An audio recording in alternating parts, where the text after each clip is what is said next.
Yang terdaftar di hasil atau di laporan yang kami sampaikan, ini adik kandungnya Daniel, kandung Nyonya Attauli SH sekaligus pengacara kami. Ini juga anaknya sarjana hukum juga.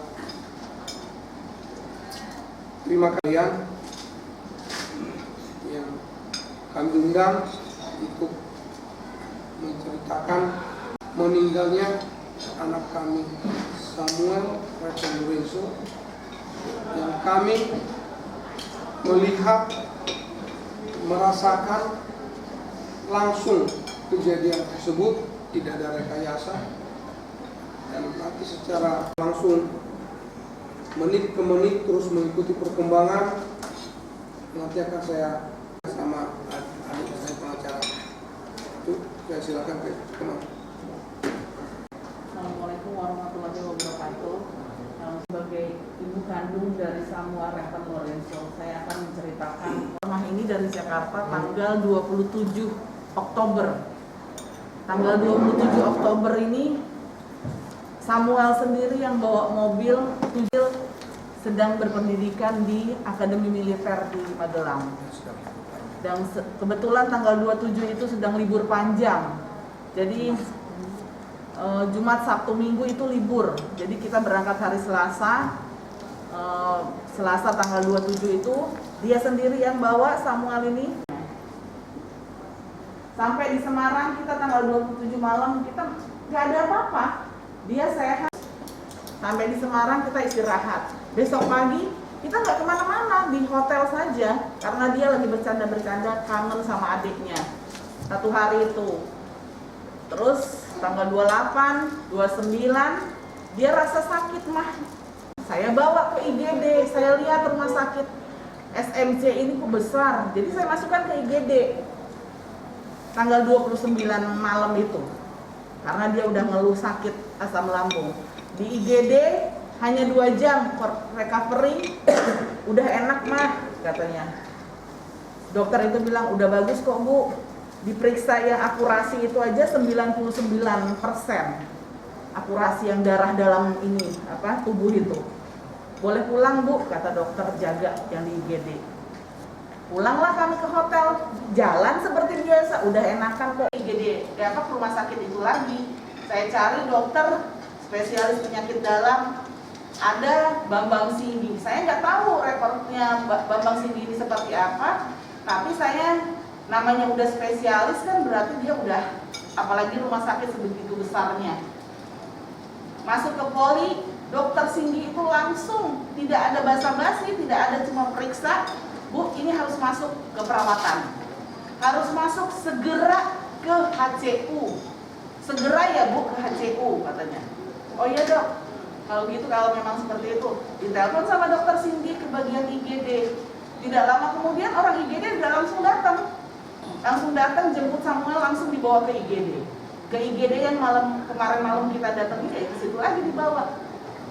Pakai kursi roda. Karena dia memang capek lama, aku pakai kursi roda dibawa. Biasanya kan kalau IGD langsung kursi roda aja, pakai kursi roda. Nah, sudah di IGD, diperiksa di infus.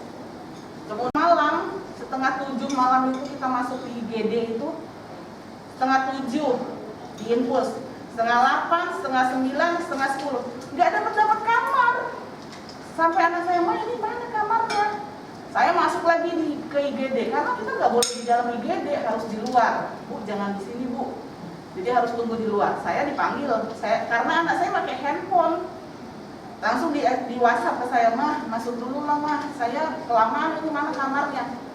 Saya bilang ke suster, saya masuk, suster mana ini kamarnya, sabar Bu, lagi dicari. Setengah 10, kalau susternya bilang Bu, ke bagian pendaftaran aja, saya bilang gitu. Kalau enggak saya pindah aja ke rumah sakit deh, saya pindah rumah sakit. Jangan dulu Bu, jangan dulu, demi screening. Keluarlah memang dia ada reaktif, berarti saya tanya, karena saya tidak bisa lagi berhubungan dengan Bambang Sindi, dokter spesialis penyakit dalam yang pertama saya ke poli, saya harus ke dokter jaga di IGD. Jadi di IGD itu dibilang Saya tanya, ini kalau reaktif begini COVID atau bukan ini? Saya bilang gitu, belum tentu Bu, karena Samuel ini ada infeksi. Bisa jadi karena infeksinya reaktif ini, katanya gitu. Oke, tunggu dulu Bu hasil paru-paru, toraks katanya. Ya udah, saya tunggu jam 11 nggak ada juga. Saya marah-marah, bagian pendaftaran saya marah-marah. Saya mau pindah aja, jangan-jangan dulu Bu. Enggak, saya pindah. Saya langsung masuk lagi ke IGD. Suster, saya mau pindah aja, saya mau pindah rumah sakit. Jangan dulu Bu. Nggak lama datanglah bagian pendaftaran itu ke sana. Masuk dia ke dalam IGD. Bu, ini Bu, kalau Ibu supaya cepat dapat kamar, Ibu tanda tangan dulu ini. Apa ini, saya bilang gitu. Ini nanti biayanya semua di Menkes. Loh, saya mau bayar pribadi, ngapain saya pakai Menkes segala, emangnya anak saya COVID, saya bilang gitu. Biar cepat dapat kamar Bu. Lah, akhirnya saya bilang sama anak saya, aduh udahlah, kalau kayak gini kita pindah rumah sakit aja. Aduh Ma, gimana ini? Akhirnya suster itu bilang, udah bagian pendaftaran, udah Bu, tanda tangan ini aja. Nanti Ibu kasih kartu keluarga ke saya. Wah, kartu keluarga? Saya bilang gitu. Masa kartu keluarga ke rumah sakit mau minta kartu keluarga buat apa? Biar nanti semua biayanya di cover sama Menkes. Aduh, saya tambah pusing, saya udah marah-marah. Saya lihat kasihan anak saya tanda tangan. 15 menit kemudian dapat kamar. 15 menit kemudian setelah saya tanda tangan langsung saya dapat kamar, masuk ruang isolasi. Masuk ruang isolasi, saya bilang sama mereka, kok nggak ke HCU isolasi? Kenapa isolasi? Kan dokternya mintanya HCU. Kalau dia reaktif, isolasi dong. HCU isolasi, saya bukan orang bodoh, saya bilang gitu. HCU isolasinya mana? Saya bilang, ini nggak ke isolasi dulu Bu.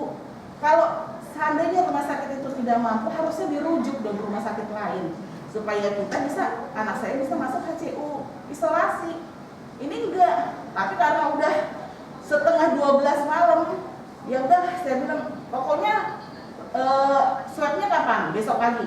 Saya mau tahu swab besok pagi ya. Saya mau swabnya itu bayar.